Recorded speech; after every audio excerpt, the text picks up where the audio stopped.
हाय दोस्तों, आज हम स्टार्ट कर रहे हैं अपना पूरा का पूरा कॉम्प्रिहेंसिव कोर्स, जिसमें ये सारे के सारे चैप्टर्स आने वाले हैं। एक एक करके करेंगे और एक एक प्लेलिस्ट बनाएंगे।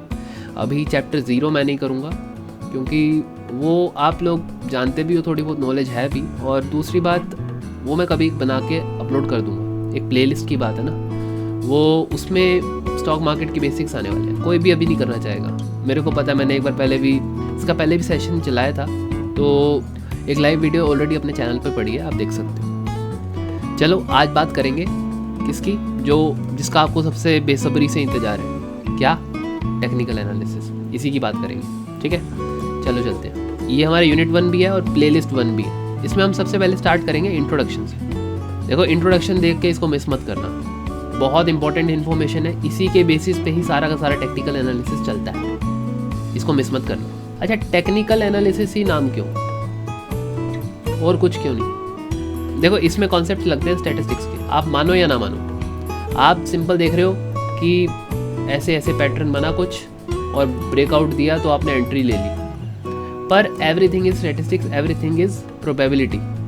जिसने प्रोबेबिलिटी और स्टैटिस्टिक्स के ऊपर कमांड कर ली ना, वो कभी भी गलत जगह पे एंट्री नहीं लेगा। उसके दिमाग में हमेशा प्रोबेबिलिटी रहेगी कि भाई यहाँ पर कितनी प्रोबेबिलिटी है कि ये प्राइस उसके अगेंस्ट नहीं जाएगा। तो आपको वो सीखना है। आपको ना थोड़ा सा समझ आएगा।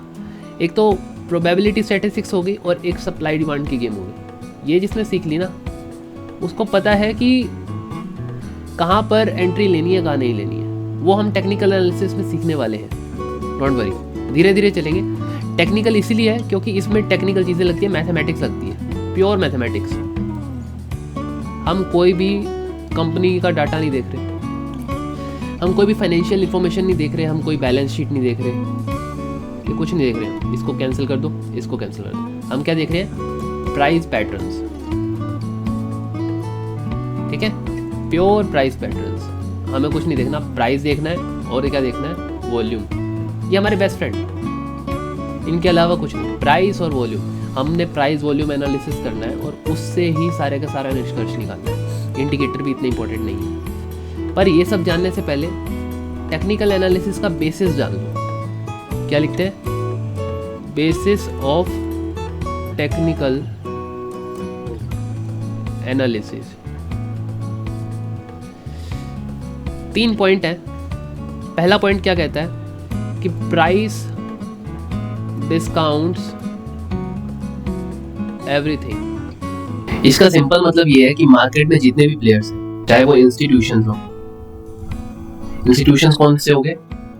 FII फॉरेन इंस्टीट्यूशनल इन्वेस्टर्स, और DII डोमेस्टिक इंस्टीट्यूशनल इन्वेस्टर्स। ये बड़ी बड़ी कंपनीज होती हैं जहाँ पर बहुत सारे MBAs, PhDs, ट्रेडर्स बन के काम करते हैं, एनालिस्ट बन के काम करते हैं। वहाँ पे अपने एनालिस्ट होते हैं, तो उनके मूव हो गए, ब्रोकर्स के मूव हो गए, HNIs हाई नेटवर्थ इंडिविजुअल्स, उनके मूव हो गए, रिटेलर्स, हम सब के मूव हो गए। इन सब के मूव्स होते हैं, और जो भी इन सब का कंबाइंड मूव होता है वो प्राइस शो करता है। क्योंकि यही चार्ट जो है वो इंस्टीट्यूशंस को भी दिख रहा है और यही चार्ट आपको भी दिख रहा है। बस फर्क इतना है कि इंस्टीट्यूशंस 1 सेकंड के टाइम फ्रेम पे भी जा सकते हैं, 1 मिली सेकंड में भी जा सकते हैं, वो किसी भी टाइम फ्रेम में जा सकते हैं। उनके पास इतना पेड डाटा है। आपको 1 सेकंड का डाटा नहीं दिखेगा, आपको 1 मिनट का डाटा दिखेगा मिनिमम। 1 मिनट की कैंडल से छोटी कैंडल देखने के लिए आपको ट्रेडिंग व्यू पे पैसा देना पड़ता है, और 1 मिनट की कैंडल को आपको कुछ दिन पहले देखना है तो भी उसके लिए पैसा देना पड़ता है। तो आपके पास डाटा की कमी है। दूसरी बात, आपके पास कोई एल्गोस नहीं है। अब इतना छोटा टाइम फ्रेम है, इस पे एल्गोस काम करते हैं, मशीनें काम करती हैं जो इमोशन लेस होती हैं। आप इमोशनल होके ट्रेडिंग कर रहे हो और इन्हीं टाइम फ्रेम्स पे कर रहे हो। You can not beat the algos, जो काफी ज्यादा रिसर्च के बाद बनाए जाते हैं और कंटिन्यूअसली मॉडिफाई किए जाते हैं मार्केट कंडीशंस के ऊपर।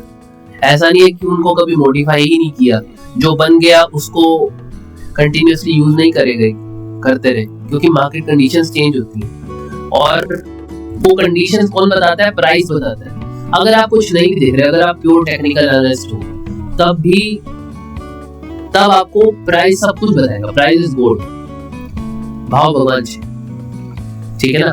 तो तब आप सिर्फ प्राइस देख के चल सकते हो और साथ में वॉल्यूम देख के चल सकते हो। वॉल्यूम और प्राइस आपके बेस्ट फ्रेंड है। अगर इन दोनों पे आपने कमांड कर ली, यानी आप प्राइस में सप्लाई डिमांड ढूंढ पा रहे हो, ठीक, वॉल्यूम में भी आप सप्लाई डिमांड ढूंढ पा रहे हो, बस आपको यही ढूंढना है।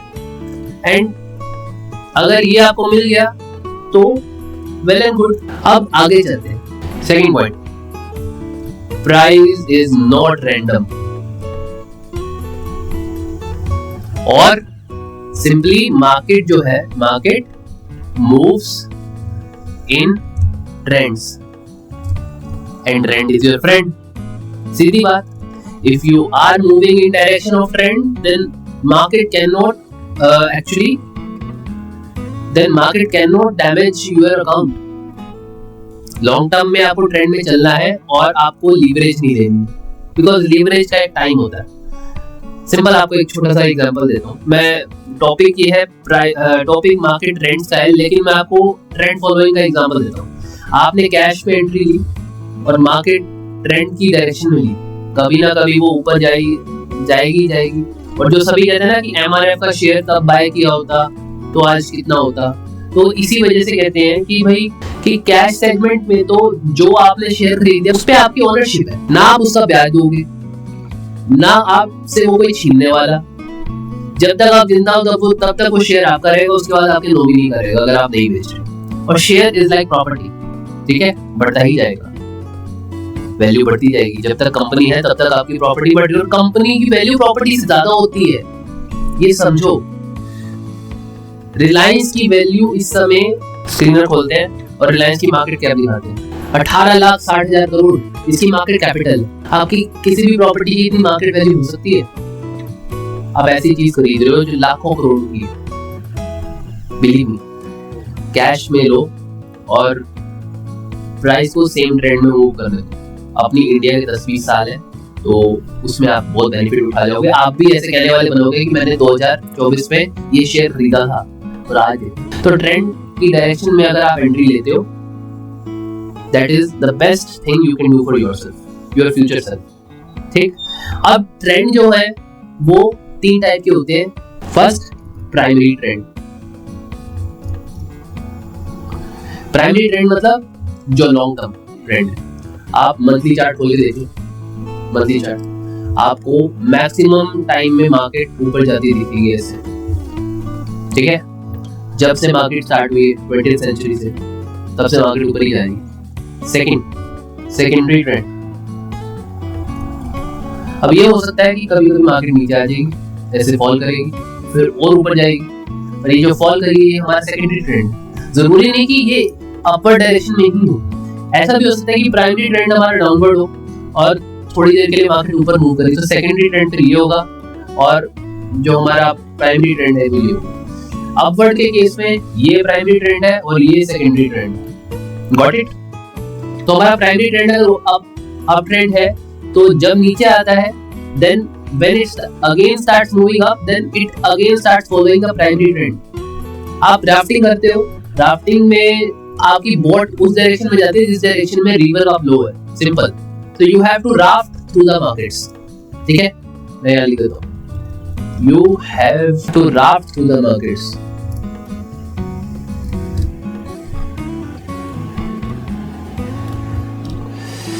कितनी अच्छी कोट बनाई है हमने।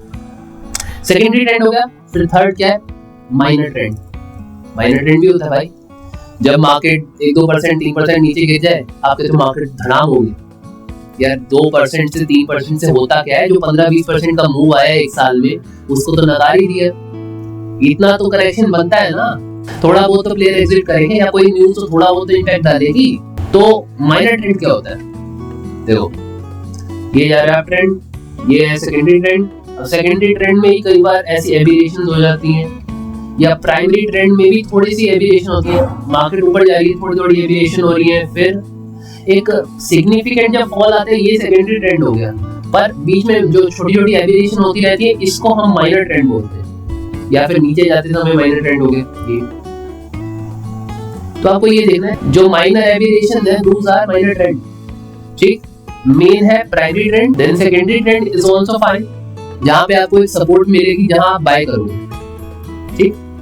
If you can follow this strategy कि आप सपोर्ट मिलने पे बाय कर सकते हो, तो आपको कोई हरा नहीं सकता,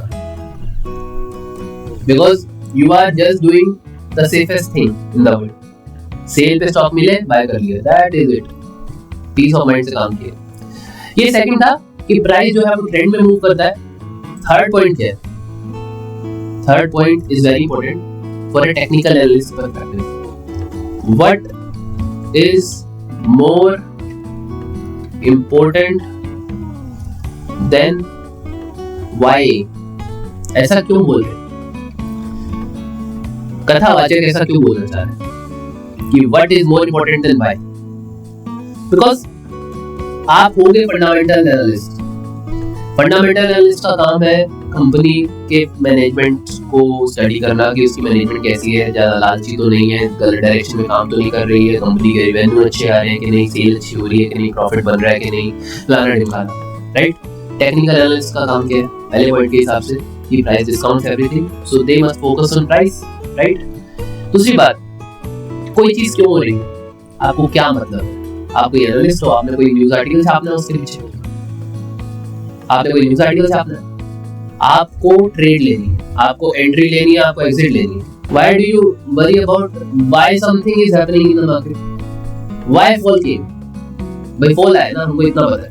अगर हम प्योर टेक्निकल एनालिस्ट हैं, we just care about the fall and when will it start recovering, we will enter in the market. No matter why something happened, because there was a reason that more supply came and less demand was there, that's why market fell. सीधी बात। That might be due to recession, that might be due to some government fail, anything. When market starts making a support, then you have to enter. That is the point where everything is available for sale, and that is what we care about. It is the most practical thing you care. What is more important than why? There is a quote which says, technical analyst knows the price of everything, but the value of nothing. But the value of nothing. ठीक है, technical analyst को सिर्फ ये पता है कि price क्या है, उसको ये नहीं पता कि उसकी कितनी मार्केट वैल्यू है, रियल में इंट्रिंसिक वैल्यू क्या है। फंडामेंटल एनालिस्ट क्या करते हैं? इंट्रिंसिक वैल्यू फाइंड करते हैं, फिर मार्केट नीचे आती है तो वैल्यू इन्वेस्टिंग करते हैं। Technical analyst can do the same but through charts, but he does not know what is the intrinsic value of a company. He does not know how much a company is worth. So how can he calculate intrinsic value? Right? तो अब technical analyst what पे depend करता है, what पे base करता है अपने सारे डिसीजंस को। तो व्हाट जो है वो कहां से आता है? जो करंट प्राइस का ट्रेंड है, या लिखता हूं what comes from current price trend, and second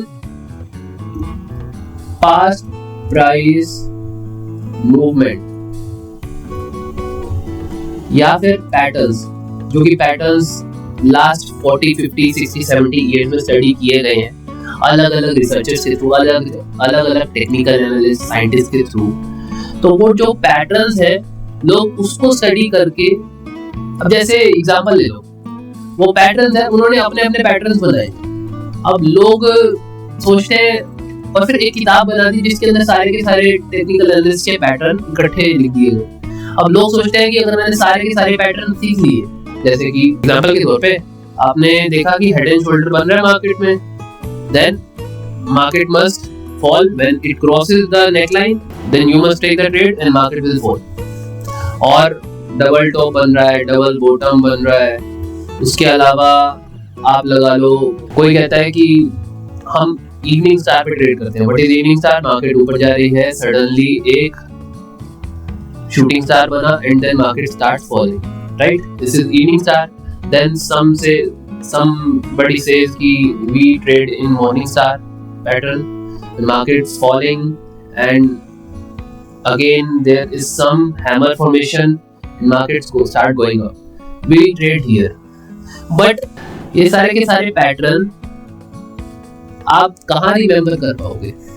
but इनका बेस एक ही है, और ये पैटर्न के बेसिस पे कुछ लोग अपने दुकानें भी चला रहे हैं, कार्ड्स बना के बेच रहे हैं या फिर बुक्स बना के बेच रहे हैं। सारे के सारे पैटर्न आपने सीख लिए, भाई रट्टा थोड़ी मारना है पैटर्न्स का। भाई रट्टा मारने से क्या हो जाएगा? रट्टा मारने से आप टॉप कर जाओगे, पर क्या आप रट्टा मारने से उतने प्रैक्टिकल हो जाओगे? इतना एवरेज जो होता है स्टूडेंट क्लास में 60-70% वाला, उसको प्रैक्टिकल नॉलेज भी होती है, उसने प्रैक्टिस भी की होती है। तो टॉपर का क्या, आपको समझ आ रहा है ना? Topper is not the smartest guy in the class. You should not remember everything, rather you should apply, you should learn how to apply things. और बहुत सारी चीजें अप्लाई नहीं करनी, अगर आप कुछ चीजों को भी अप्लाई कर लोगे then that is it. चलो मैं काम करता हूँ, इतने सारे पैटर्न्स हैं, आपको एक बेसिक फॉर्मूला बताता हूँ जिसके बाद आपको कुछ करने की जरूरत नहीं। इतना कुछ बता रहे हैं, सब अपना पैसा कमा रहे हैं, पर ये कोई नहीं बता रहा कि इतने सारे पैटर्न्स भी याद रखने की जरूरत नहीं है। हम कर लेंगे, सबकी थोड़ी साइकोलॉजी समझ लेंगे, पर मेन चीज पता है क्या? मेन कॉन्सेप्ट बताता हूँ मैं आपको इस कोर्स को आगे कंटिन्यू करने की जरूरत है। अगर आपको रिस्क मैनेजमेंट आता है, then if you have watched this part, you can just leave and start doing the practice on the chart. Okay, क्या है? यहाँ स्टार्ट करते हैं. मार्केट ऊपर गई, मार्केट नीचे आई, फिर मार्केट यहाँ पर थोड़ी अटकी, फिर ऊपर गई, फिर यहाँ पे आके, फिर यहाँ अटकी, फिर यहाँ पे, फिर नीचे चली गई ऐसे, फिर यहाँ से अटक के फिर ऊपर गई, फिर मार्केट यहाँ नीचे आई, उसके बाद मार्केट दोबारा ऊपर आई, और फिर यहाँ थोड़ी सी नीचे आई, फिर ऊपर इसने यहाँ पर एक रेजिस्टेंस बनाया और इस बार इसको ब्रेक कर लिया और फिर ऊपर गई. आपको कोई दिख रहा है? ये लॉन्ग टर्म रेजिस्टेंस, ये हमने एक लाइन ड्रॉ करी, ये लॉन्ग टर्म सपोर्ट और ये एक सेंटर पॉइंट, ये 3 लाइन ड्रॉ हो गई. ठीक, क्योंकि यहाँ पर भी मार्केट थोड़ी सी अटकी थी ना. अगर आप सिर्फ लाइन चार्ट ड्रॉ कर, अगर आप सिर्फ लाइन ड्रॉ कर रहे हो, आपने कैंडल भी खोली, तो आपको पता है कि मार्केट कहां से रिवर्स हो. You can just look at it in the bigger time frame. छोटे टाइम फ्रेम में कुछ नहीं दिखेगा भाई, बड़े टाइम फ्रेम में जाओगे आपको दिखेगा कि यहाँ सपोर्ट बन रही है, यहाँ रेजिस्टेंस बन रहा है, यहाँ पे सेंटर में भी एक पॉइंट ऐसा बन रहा है जो थोड़ा सा वॉल क्रिएट कर रहा है. दीज 3 आर द लेवल्स जहाँ पर आपको देखना है. जब मार्केट ऊपर जाती है तो आपको कुछ नहीं करना. देखो, आपकी स्ट्रेटेजीज पे डिपेंड करता है. अगर if you are a swing trader तो आप क्या करोगे? आपको मार्केट यहाँ दिखी, यू बॉट इट, एंड आपको मार्केट यहाँ दिखी तो आपने सेल कर दिया. फिर मार्केट नीचे आएगी and you will wait for it.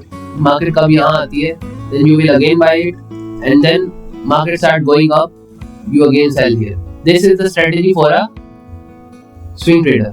Okay, now coming to positional trader perspective. Positional trader क्या होता है? They don't care about this small price movement, they even consider it as small price movement. ज्यादा बड़ी price movement उसको consider करते ही. Market को उन्होंने कहीं नीचे परचेज कर रखा है. ठीक, प्राइस ऊपर गया, एक हाई बनाया, उनको कोई फर्क नहीं पड़ता. नीचे आया, यहाँ पे एक सपोर्ट बनी, यहाँ जैसे ही रिवर्स होने लगी उनके लिए पॉइंट बन गया. शायद से वो यहाँ ना बाय कर पाए, उन्होंने यहाँ बाय कर लिया होगा कहीं.